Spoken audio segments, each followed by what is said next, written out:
பிரியமானவர்களே, இயேசு கிறிஸ்துவின் இணையற்ற நாமத்தில் உங்களை வாழ்த்துகிறேன். இந்த மன்னாற்றுடைய இந்த டெய்லி பாட்காஸ்டை கேட்கிற உங்கள் ஒவ்வொருவரையும் கர்த்தர் ஆசீர்வதிப்பாராக. லூக்கா 2வது அதிகாரம் 10வது வசனம் இப்படியாய் கூறுகிறது: தேவதூதன் அவர்களை நோக்கி, பயப்படாதிருங்கள், இதோ எல்லா ஜனத்திற்கும் மிகுந்த சந்தோஷத்தை உண்டாக்கும் நற்செய்தியை உங்களுக்கு அறிவிக்கிறேன் என்பதாக. நற்செய்தி, குட் நியூஸ் என்ற தலைப்பின் கீழ் இன்றைய மன்னாவை தியானிக்கப் போகிறோம்.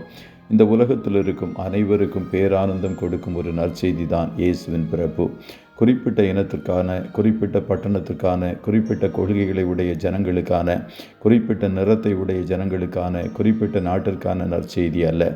எல்லா ஜனத்திற்கும் மிகுந்த சந்தோஷத்தை உண்டாக்கும் நற்செய்தி தான் இயேசுவின் பிறப்பு.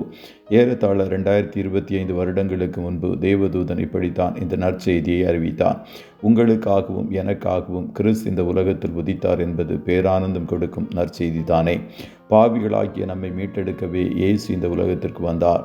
அவருடைய இந்த பயணம் இந்தியாவிலிருந்து அமெரிக்கா செல்லும் பயணத்தை போன்றதென்றோ, மனிதன் விண்வெளிக்கு செல்லும் பயணத்தை போன்றதென்றோ குறைவாக மதிப்பிட முடியாது.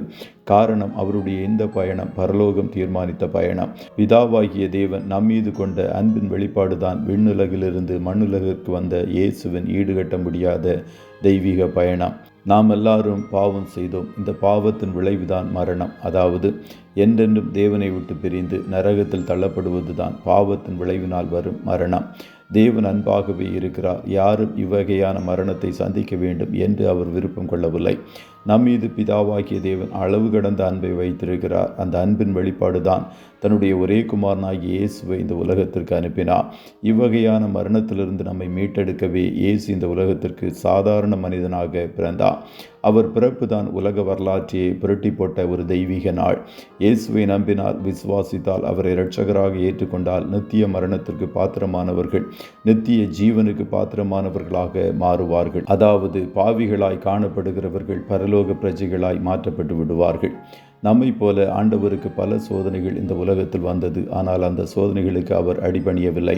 சோதனைகளை வென்று பாவமில்லாத வாழ்க்கை வாழ முடியும் என்ற முன்மாதிரியை அவர் வைத்து போனார். இயேசு இந்த உலகத்தில் இருந்தபோது எங்கு சென்றாலும் நன்மைகளை செய்தார்.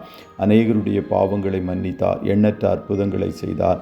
பிசாசின் பிடிகளில் இருந்த ஜனங்களை விடுவித்தார். இறந்து போன சிலரையும் உயிரோடு எழுப்பினார். சீஷர்களை உருவாக்கினார். எப்படி வாழ வேண்டும் என்று கற்றுக் கொடுத்தார். நீங்களும் உலகமெங்கும் சென்று அவரை குறித்து பிரசங்கியுங்கள் என்று அனுப்பினார்.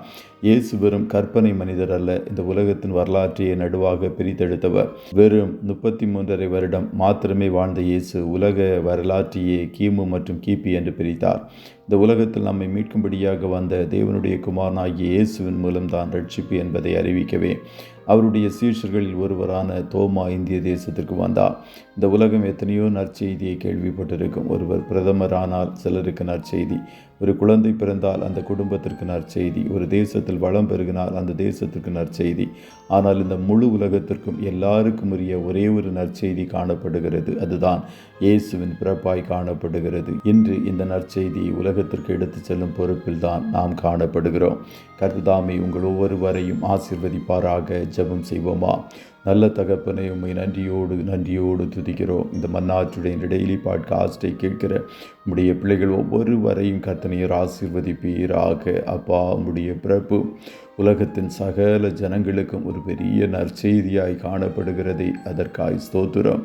இழந்து போனதை தேடவும் ரட்சிக்கவுமே இந்த பூமியில் மனுஷகுமாரனாய் நீர் அவதரித்தே உம்மை ஒவ்வொருவரும் இரட்சகராய் கண்டுகொள்ளுவதற்கு உம்முடைய பிள்ளைகளுடைய மனக்கண்களை கர்த்தர் நீர் திறந்தருளுவீராக. இந்த பண்டிகை காலத்திற்குரிய எல்லா நன்மைகளினால் உம்முடைய பிள்ளைகளை ஆசீர்வதித்து நடத்தும். போக்கிலும் வரத்திலும் உடனிரும் கையிடுகிற வேலைகளை ஆசீர்வதியும். ஆட்டுக்குட்டியானவருடைய இரத்தத்தின் பாதுகாப்பிற்குள்ளாய் ஒவ்வொருவரையும் கொடுத்து இயேசுவின் நாமத்தில் வாழ்த்தி ஜெபிக்கிறோம் நல்ல பிதாவே.